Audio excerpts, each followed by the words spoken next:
It's your boy, Mr. Box Office TV, the main event, the professor of truth and entertainment, the ratings killer. And if you don't know, you need to get to know. And Postecoglu was right. What do I mean by that? I mean, he was right to do what he did in the Carabao Cup Carabao Cup second round. Play the side that he played. So let me just explain. And if you can like and subscribe and put your bell notifications on for when I go live, you can support your boy Mr. Box Office. But let's get straight into the video. So when we looked at the formation and the lineup against Fulham in the Carabao Cup, everyone was wondering why we did 7 changes. Well, there's quite a simple reason why he would have done that. Now, I understand this was a good opportunity for us to win a cup, but also it was a competitive game, which unfortunately managers only got a certain window to have competitive games and to look at things, and that's it. So when he had the opportunity to do that, he thought this was the best opportunity to bring in the likes of Lo Celso, Solomon, Perisic, Sanchez, to see with Højbjerg and Skip could work in his formation and work in the way that he wants to play, and that's it. Also, the fact that he had Davis as well and Emerson, and he needed to see how that worked in this formation as well, and maybe they needed game time, because what would happen if we had injuries? For instance, with Maddison, we've got Basuma and Sarr that possibly will go to African Nations Cup in January. And the only time they've got a chance to look at the players and see whether they work and try things is the beginning of the season. And he made that decision on that. And whether you like it or not, this will happen again. Because managers like, for instance, like the Postecoglus, the Guardiolas, the Artetas, even the Eddie Howes, they know this is only the early part of the season. They know that this is a window where they need to just get through games, try and win and just keep on going, or try and keep it going somehow, and that's it. And if a competition is an opportunity to see other players, it's an opportunity to see other players, and it will get them through the competition as well. Obviously, he was going there to win, and maybe it would have been better if Postecoglu maybe decided to do only a few changes and maybe leave a few of the players out and put some of the players in, the second string players in, like Sanchez or Perisic or Solomon. But they needed game time, because the question is, what will happen? Because we don't know what signings are coming in still, and we don't know who's coming out still. Even though there have been things that have been confirmed today that people have been gone on loan out the door, and some sales as well, possibly during deadline day tomorrow. We don't know what sort of players he's got to rely upon. And as we've seen last season, I know that we're not in Europe this season, but you don't know what's going to happen. Injuries can happen anytime. Even players who go into international duty can get injuries as well.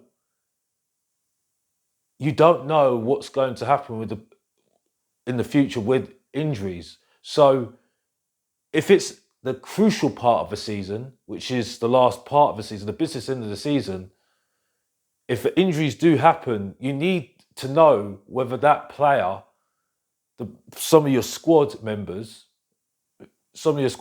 can step up if they're called upon. And the only way to find that out, unfortunately, is not just in pre-season, because pre-season's not always competitive, is only the early part of the season. And this is why the decision was made by Postecoglu, possibly why he put out that lineup that he put out on Tuesday. And let's put things in perspective here. Yes, it was not a very good performance. It was very much not a very good performance from Tottenham at all, and it was very well publicised as well. But we didn't lose the game in 90 minutes. We lost on penalties. We could have quite easily still got through on penalties. We haven't got Europe. So we haven't got Europe to use the games to try and bend in all some of the players and try and get used to Postecoglu's system. So it's always important. This is the most important part. Yes, you might see a few games where during the league campaign where you might see a few changes as well, because when are they going to get the opportunity to see whether these players are good enough or not, whether they can work with certain players?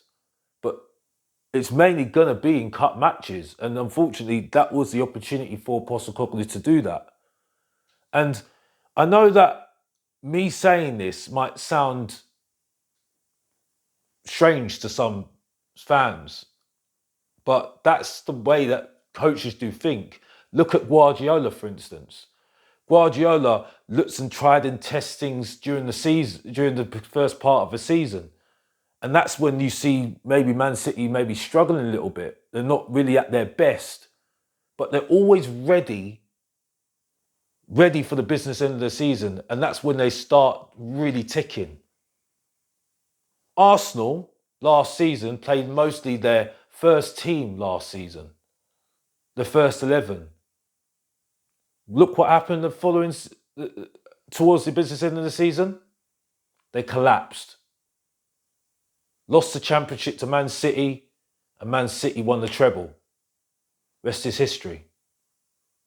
So, really, what I'm explaining to you today is that, yeah, it's disappointing that we didn't make small changes rather than just big changes like we did. But there was a method to what Postecoglu did. And it's not strange to the managers right now, because every manager does it. Because they all know that if injuries do happen to their main squad, they need to know whether the players that they're bringing in are good enough to step up if called upon. And that's what I'm saying.